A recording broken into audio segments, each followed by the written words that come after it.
what can we do about the food, any injustices in the food system in our local area, or if there are any. We want to just raise awareness on how these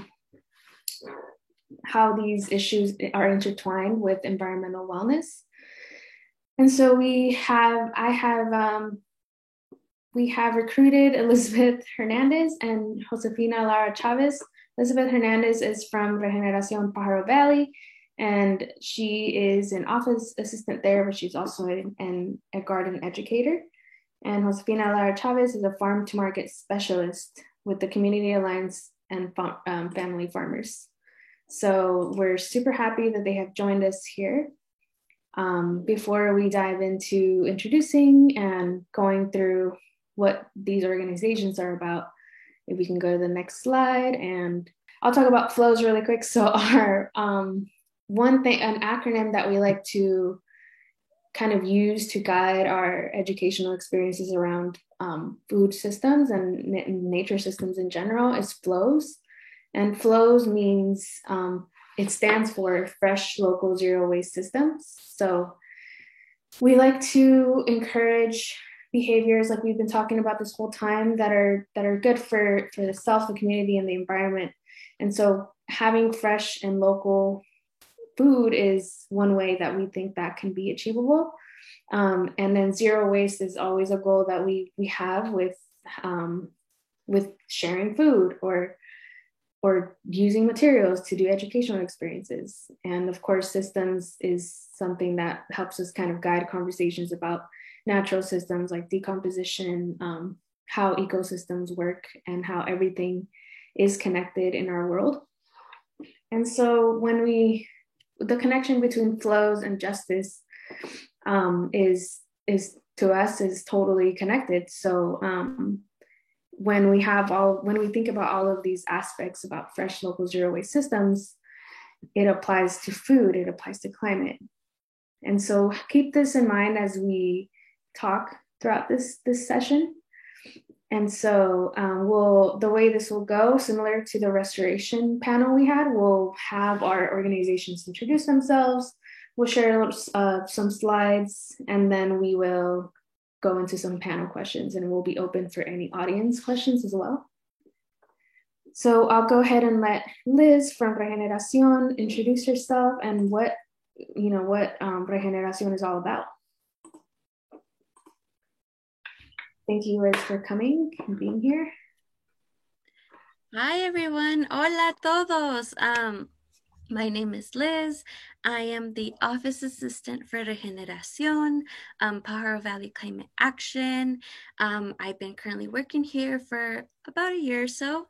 But yeah, I like to share with you all what we do. So if we can go to the next slide, please. One more.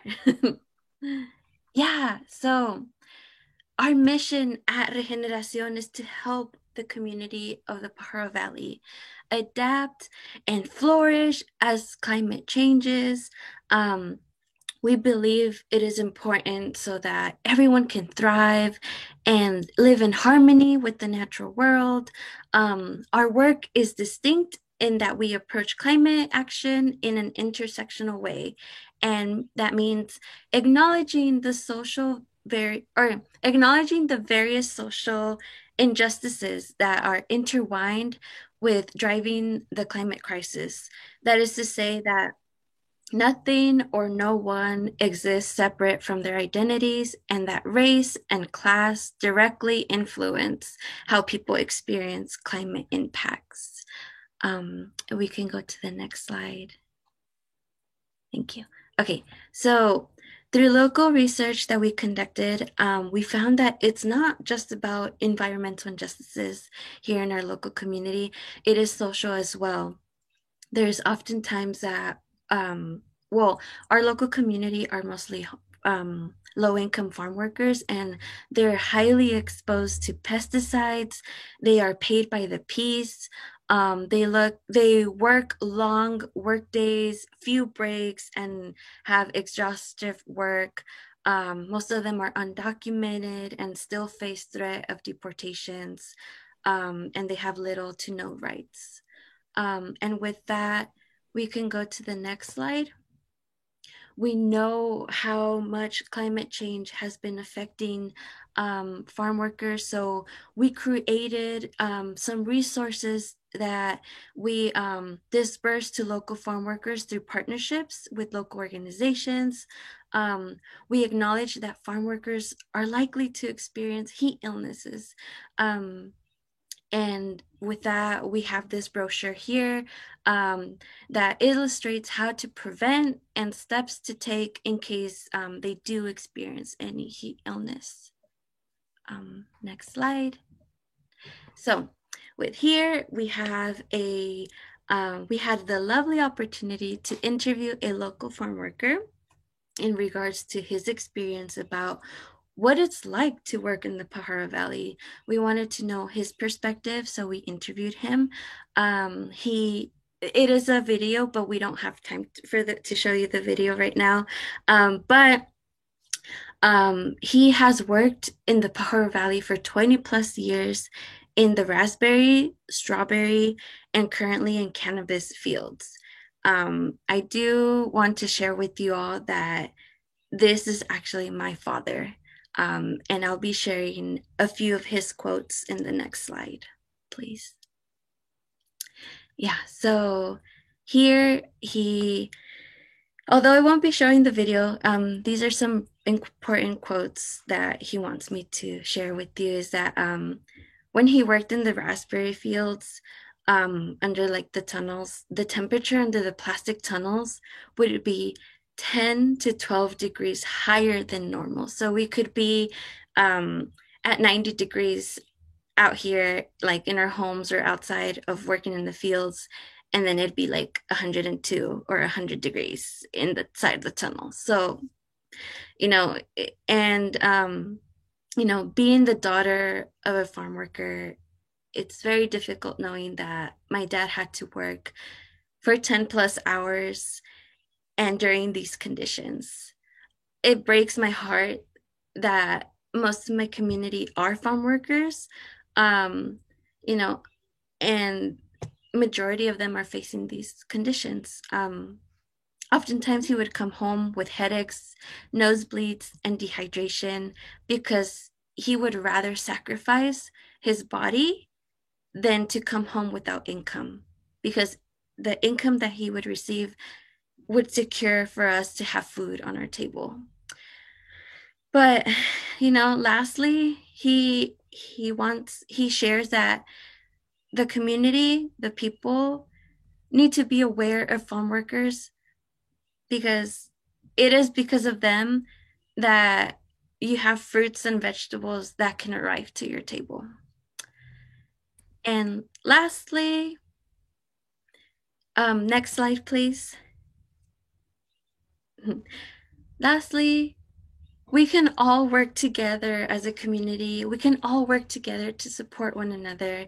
We can do that by allowing people of color, allowing farm workers share their stories and have their voices heard. Another thing we can all do is support our local organizations like Regeneración by donating or volunteering your time. Choose sustainable transportation, ride your bike to work, ride your bike instead of using your car, walk. It's not only great for the environment, but it's great for you as well. Join advocacy groups so you can voice what is happening in your local community, and so you can organize with other groups and speak up to your local city council meetings and such. But furthermore, get the young kiddos to love nature. Having the young ones, love nature and build that love for it, they're going to be so curious and want to just support. As they get older, they're going to want to support nature and the environment, but we got to start off by educating them at a very young age. And yeah, overall, not only educate the young ones, but educate yourselves and know how food arrives to your table. So yeah, the next slide, You could probably take a picture of this, but here are some ways that you can communicate with us or how to reach out to us. We have our social media handles, and I have my email there in case you have further questions about what we do. So, yeah, thank you. Thank you, Liz, for sharing all of that. Thank you for sharing that personal story as well. It really is eye-opening. And so we'll have Josefina Lara Chavez from Community Alliance with Family Farmers introduce herself and tell us a little bit more about what Community Alliance with Family Farmers is.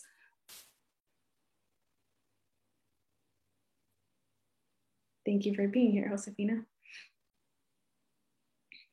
Oh, and you're on mute. Yeah, thanks, Nancy. Hi, everyone, and to all the organizers, your team, Nancy, thanks for inviting us and for just creating this space. My name is Josefina Lara Chavez, like Nancy mentioned. I am a farm-to-market specialist, primarily work on the Central Coast for an organization based out of Davis called Community Alliance with Family Farmers. And we have several programs. One is policy and advocacy at the state and federal level, where we advocate on behalf of smaller scale majority organic farmers, they tend to be. And then we have ecological farming. And so there's a program devoted to improve farming practices, more ecological practices for smaller scale farmers. And then there is also farmer services, which helps farmers with, generally speaking, farmers don't have access or resources, economic resources to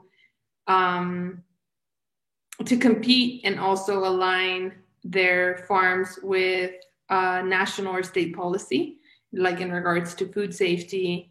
It's a big substantial one. So we provide assistance in getting farmers those supports. And then our program that I'm a part of, the Farm to Market program, which is basically supporting smaller scale farmers in including them in market opportunities, more direct market opportunities that I will speak a little bit more about towards the end of my presentation. And so I just kind of want to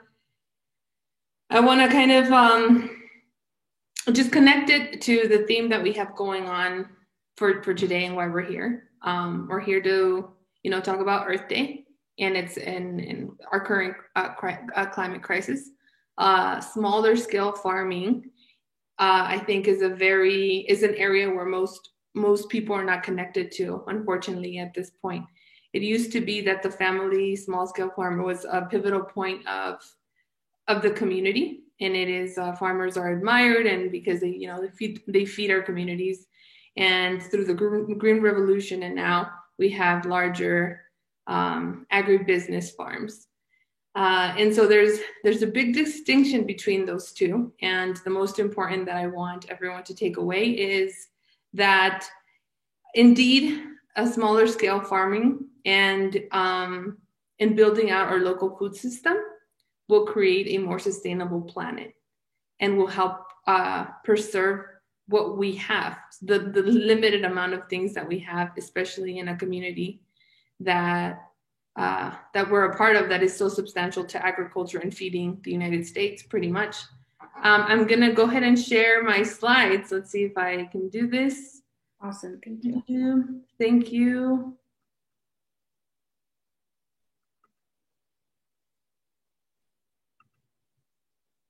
Okay, so can you see them? Yeah? Yes, we can see them. Okay, so those are our programs. And then, so I want to talk about our local food system. So like I said, Monterey County is a very pivotal part of our food system nationwide in general. We are known as a salad bowl for a reason. The majority of what is farmed here through larger monocrops and agribusinesses is salad. Anything pertaining to salads is leafy greens and broccoli, Brussels sprouts, artichokes. And to tie it in a little bit of just kind of the climate crisis, the pre and post pandemic, and what this means for smaller scale farmers and where we fit in. One of the questions that I like everyone to reflect on is, do we eat what we grow? Do we eat what we grow? And to what extent, right? And so, like I mentioned, the majority of the larger agribusiness farms are monocrops, and they sell one or two or three different types of leafy greens. The monocrop majority is, for people that don't really understand, again, farming is very, very complicated. Hence, not a lot of people want to do it, which is another point. But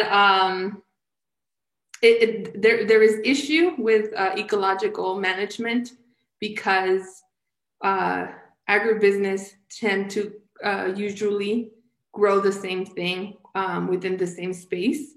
Therefore, and then using heavy inputs, heavy pesticides that destroy the soil and the insect, destroying, in essence, the ecosystem. Smaller scale farming is typically diversified farms, vegetables, for a lot of farms here in the coast, because we have great climate and great soil.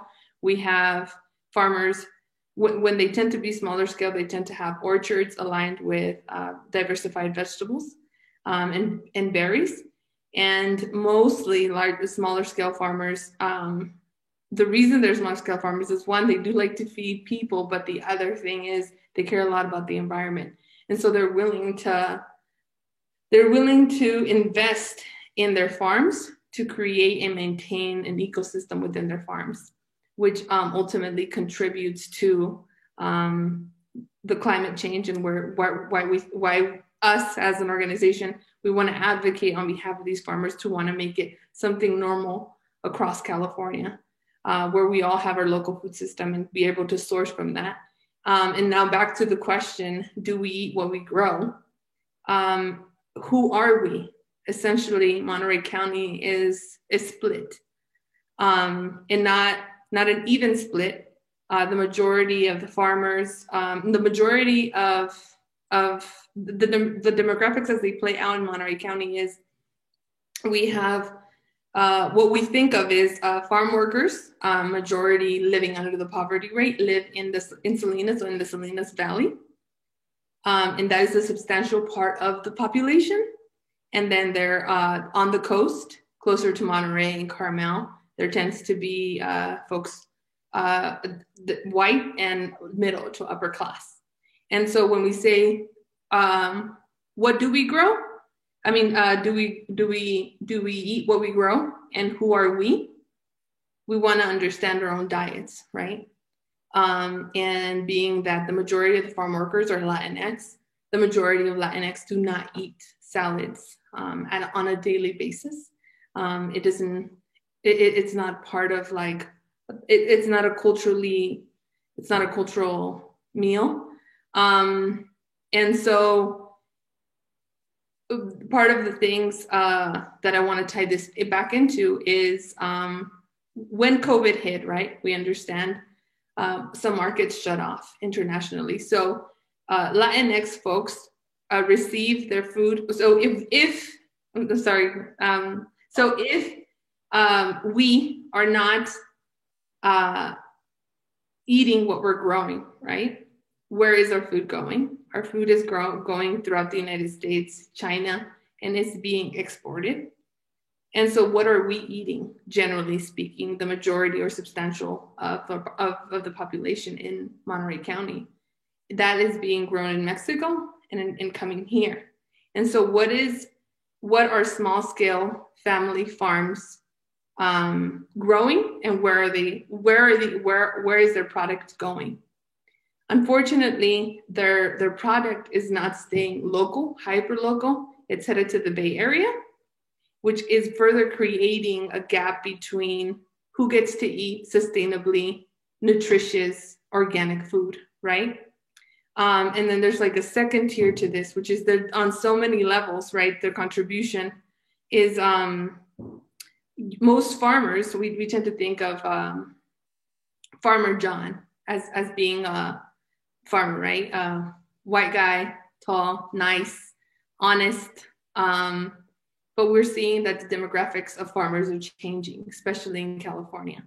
There's a decline of farmers because most farmers are older, but in general, the rising demographic of farmers is Latinx. And what's important to note about this, and why I think why personally I think it's a bit dangerous, especially now considering the climate crisis, is that we should be focusing on investing in smaller scale farming because we want to build out a local food system, because ultimately not only is that economically viable for our communities and we're contributing to building wealth in our communities and equity, but ultimately as a global thing, it's that whole concept of act local, think global. And so if we know, as our farmers demographics are changing, we know that the majority of the farmers are Latinx now. And so a few things about this demographic of farmers. One of them is that they tend to be farmers full-time and then also work full-time, either at agribusiness farms or at other small-scale farms, small-scale farms. Why?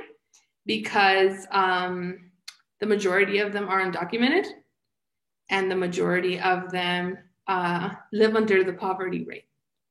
And it is kind of like the seen and unseen demographic of farming. It is it's a very hard to reach demographic because of the language barrier, because they're missing all of these essential things that we need, that we think we need anyway, in our current system of agriculture, because it is so different than ours. And so at this point, I feel like we're at a peak for a lot of things, and we're at this important place where it's time. This is an opportunity for us to make substantial system changes. And by acknowledging and being to the forefront of who can be the change makers, who can make the most impact in the climate crisis, we often think about farmers, but it's very important for us to think of who are our farmers and how can we best appropriately support them. And so I just want to show a couple of slides of two of my favorite farmers, because again, I think it's very difficult to understand small scale farming and farming in general.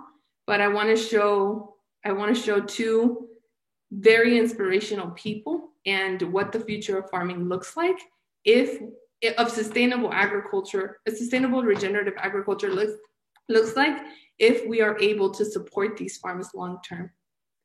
Okay. And so this is Maria Catalan. She is the first immigrant female organic farmer in the United States. She has been farming 25 plus years. She's an immigrant from Mexico, and she is local. Her farm is in Hollister, California. She runs a diversified farm, and she grows everything: onions, garlic, vegetables, and so she's a perfect example of where we could all aim to be.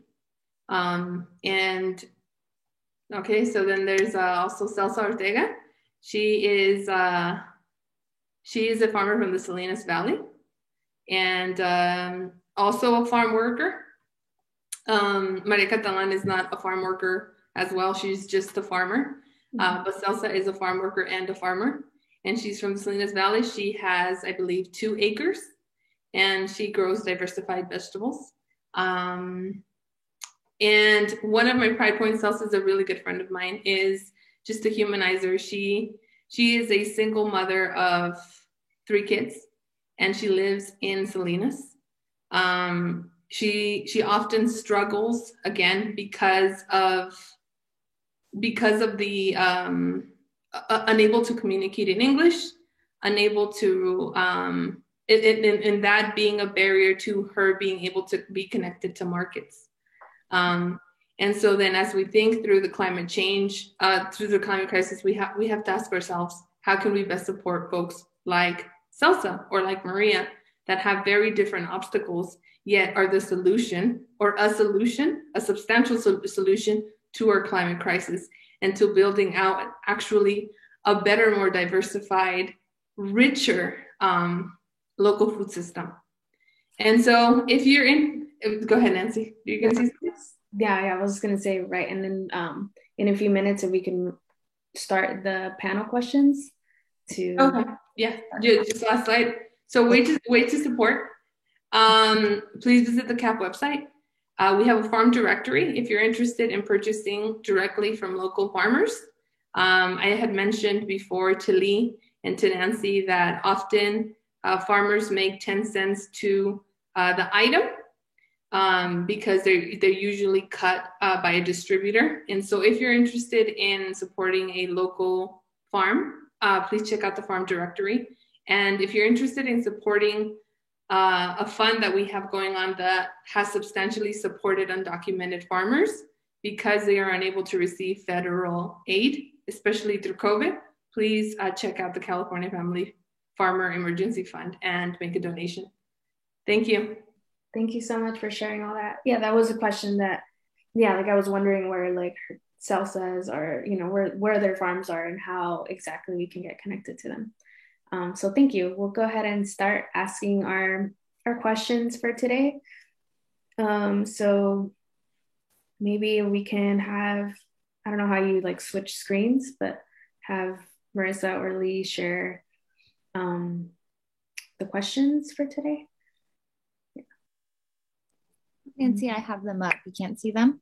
No, because it's on Josefina's screen right now. I don't know if there's any. Oh, okay. Josefina, if you could stop sharing. Got it. Got it? Okay, cool. Yeah. Okay, so first question is, so we recently learned that according to the Food Bank for Monterey County, 1 in 4 people in Monterey County are food insecure. So we wanted to have both Liz and Josefina in this panel because they both provide a really unique but related perspective about food and climate justice, right? So we're just interested to see what you both think about this question. So how is it possible that knowing, Josefina touched on it a little bit, but knowing how much food is grown here, why 1 in 4 people are food insecure in our community? And if you have any kind of perspective to share on this question, go ahead. I think from what I've seen and from what I experienced, I grew up in Monterey County. I was born in Mexico, but grew up in Monterey County, is 2 things. One is who's making the decisions when it comes to our local food system.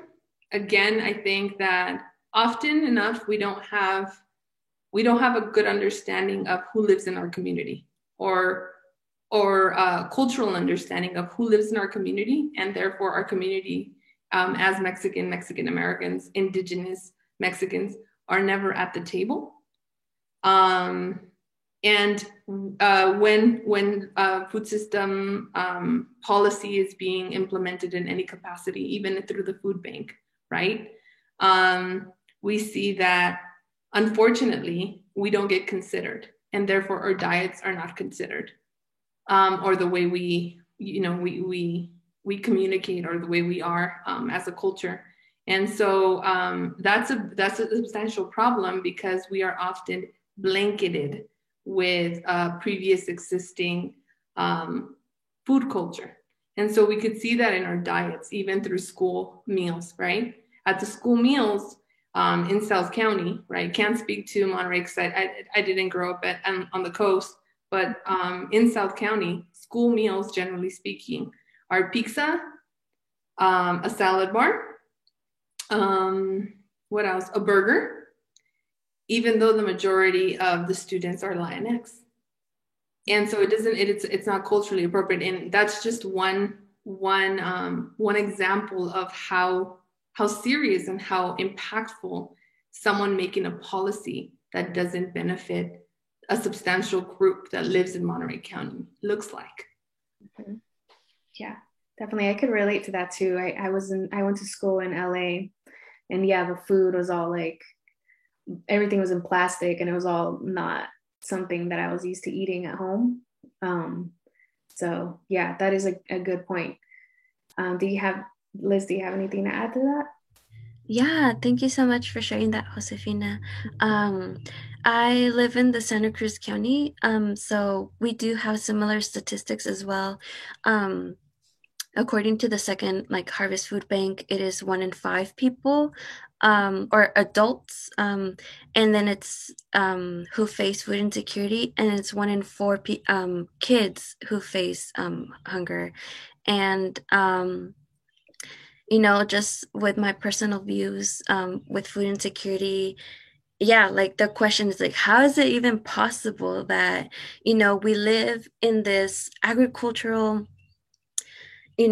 like city, and well, I'm speaking on Watsonville specifically, and it's like my parents are farm workers. They work in the fields, they work in the agriculture industry, but yet I would have to be we would depend on just tortillas and frijoles for weeks and months, especially in like the winter season, because my parents wouldn't get income. So, to answer the question, it's like not only accessibility, but unaffordability, because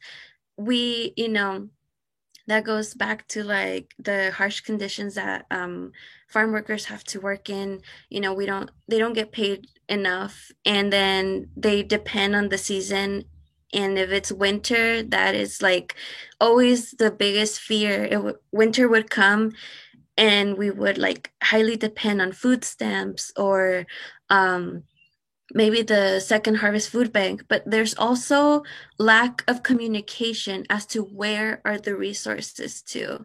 It's like we would face food insecurity, but it's like we didn't know where we can get like free produce, or food, until now. Recently, there's social media, there's different ways to communicate that with us. And yeah, so it yeah, thank you.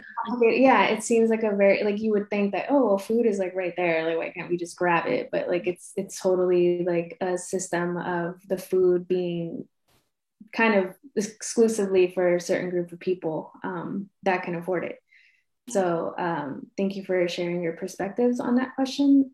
And we'll move on to this next question. So Josefina answered a little bit about this, but maybe who are we growing food for here in Monterey County, and where does the food that we eat here in Monterey County come from? So maybe we can move on to the next question, since we already kind of talked about this.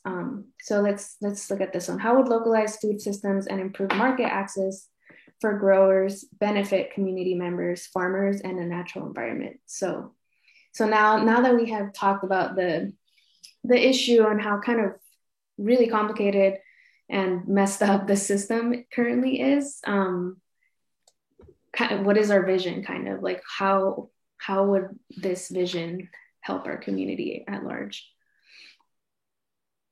So if you both can share your perspective, yeah, whenever you're ready.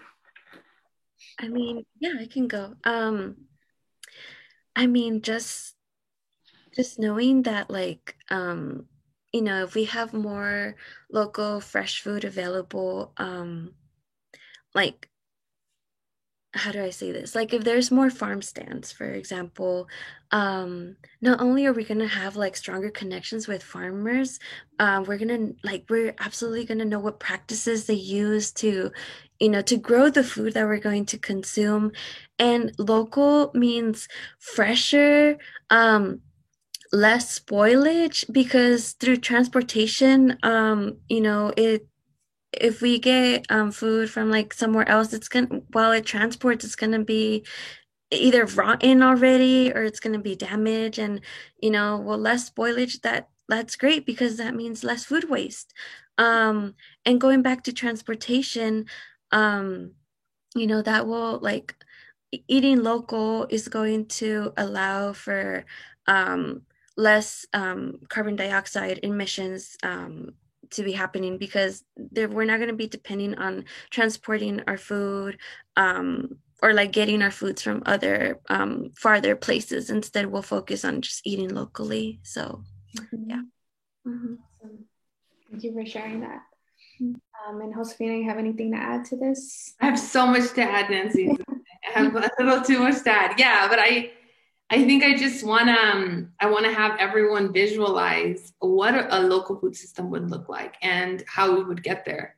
I think currently our current system, we ship out most of our salad. And again, not everyone eats salad. And so I think it's, if everyone can imagine themselves knowing exactly where their beans, their veggies, their meats come from. If you could if you could go and say, hey, you know what, I'm going to this ranch to pick up a pound of meat.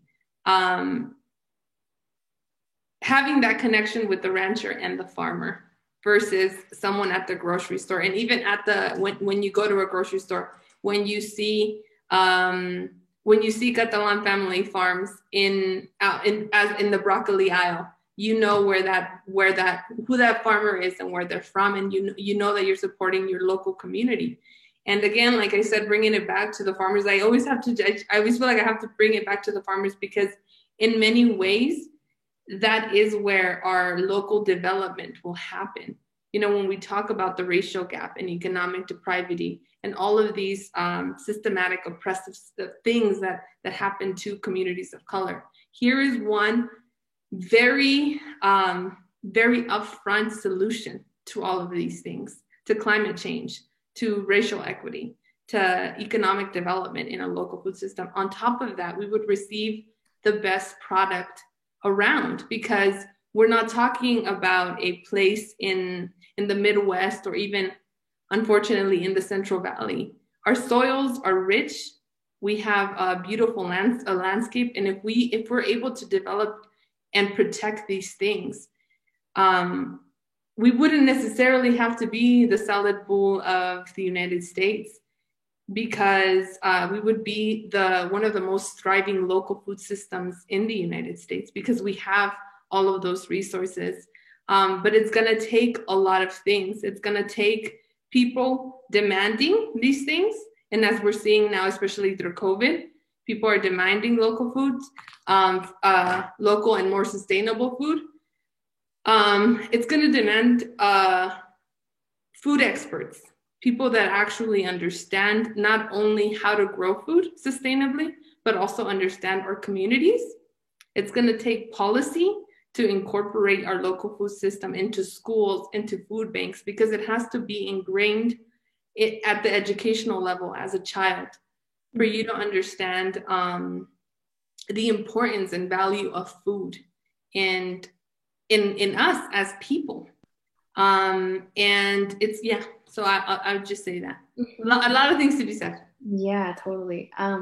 So before we ask, I have a lot of questions too. I was wondering if there are any questions from the audience that we can ask. If not, then I got some. Brianna or Marissa or anyone have any? No questions from the chat. Okay, cool. All right, so I have a question that I think we talked about, this cultural gastronomy, and I'm kind of interested in just talking about that a little bit. So how can localized food production help maintain cultural gastronomy? Like, what would need to happen? And like, is there like a policy that says like we need to grow beans? You know, like how exactly does that can that align? And how would that even be healthy? You know, like, because I know that for a lot of minority communities, there's like diabetes and things like that and I'm sure it's connected to this overall thing of like the food that they are usually like given at school and stuff. It's just not culturally appropriate, and it's like their gut is not used to it. It's just something that came into my mind. But yeah, so how can localized food production help maintain cultural gastronomy? I think, Nancy, just again, I'm 32 years old. I don't know much. I don't consider myself an expert. But just from my experience, I really think we need a lot more people from our community, and generally speaking, that know what they're talking about, and that know and understand our communities, and know that we're at a place where in Monterey County, we're at this middle ground And we're slowly starting to lose it, where we have these immigrant groups come in, like I had mentioned the Oaxacan community in Greenfield, a cultural monolith around the world, like a world. Oaxaca is like a World Heritage Site. And we have a small Oaxaca in Monterey County, yet it is unrecognized for its value and for its potential. We're always, I think, as people, not only just in Monterey County, but throughout that I've seen and experienced, is we're always looking out. We're always looking out of where we are to find solutions, to find, to develop something. But the way I think is, why don't we have people that understand who we are and develop these areas and make them so substantial to who we are that we can't let them go. And so if there's an acknowledgement, for example, just specifically here, right, but it generally can be of like Mexican food, Italian food, because of the Italian lineage on the coast. If there could be some sort of acknowledgement and resources allocating to developing out these food cultural centers, essentially. And it's not, I push a little bit back when people say, people of color, generally speaking, have higher rates of obesity and diabetes, but it is not because of the original gastronomy of our cultures. It is because of the underlying disparity in economics and just the accessibility to junk food, right? And it's not only in Monterey County. I mean, in Mexico, you see the same thing as there's less regulation around Coke, soft drinks, and junk food, and you allow those things to flood our communities, and you don't have a buffer or some sort of economic incentives for cultural appropriate restaurants, any, like even school policy to sort of like even it out at least. More accessible, cheap food takes over. And then we start losing that connection between food, right? I mean, think about this, right? As you grow up with an understanding that mole, having a bowl of mole and tortillas with actual being corn tortillas, not some sort of processed, heavily preserved flour thing, you grow up with understanding that that is an essential part of your daily life. And then you're given, there is very limited exposure to chips and Coke. You're always going to want that mole and those tortillas. You understand? Because that's the bar that we set up. But we've diluted our food system. We diluted the value that we carry to food. And so I think that there's a lot of work to be done. And again, I think it's going to take a lot of people. It's going to take the environmentalists. It's going to take food experts. It's going to take policymakers. But it's definitely going to take people from our community that understand that and are able to advocate for us. Mm-hmm. Because I think ultimately, everyone just runs and always looking. And that's a general statement, whether white or brown or black. You look towards others, to what others are doing instead of seeing what's around you and what you can use. Mm-hmm. Thank you for sharing all that. Lizzie, have anything to add? And then we'll wrap up soon. Yeah. I was just thinking of how, like you mentioned, like the school lunches being like, just like your pizza and like your burgers and then that salad bar. But, overall, like, yeah, they could, like, the school district could say, we provide, salads and this and that, the healthy options. But it's like, as kids, we didn't learn that, healthy options are good for us. We didn't learn that the healthy options is like the way to go to have a great diet or like a healthy lifestyle. So overall, I feel like a lot of this can also be through education. Me being a garden educator, I've explored introducing the kids eating the rainbow, and they explore eating things that they never would have thought they could eat before, or thought that it was like even like food. And and it's just like sometimes they like it, sometimes they don't, but they get to experience this and have that stronger connection with their food and overall the food system. They start understanding like, this is what I like and this is not what I like, but we give them the opportunity to explore healthy options that way by giving them like a taste test or just having fun with it. And if you show a kid how to have fun with enjoying food and stuff, they're gonna ask for more of that. They're gonna want it in their lifestyle. And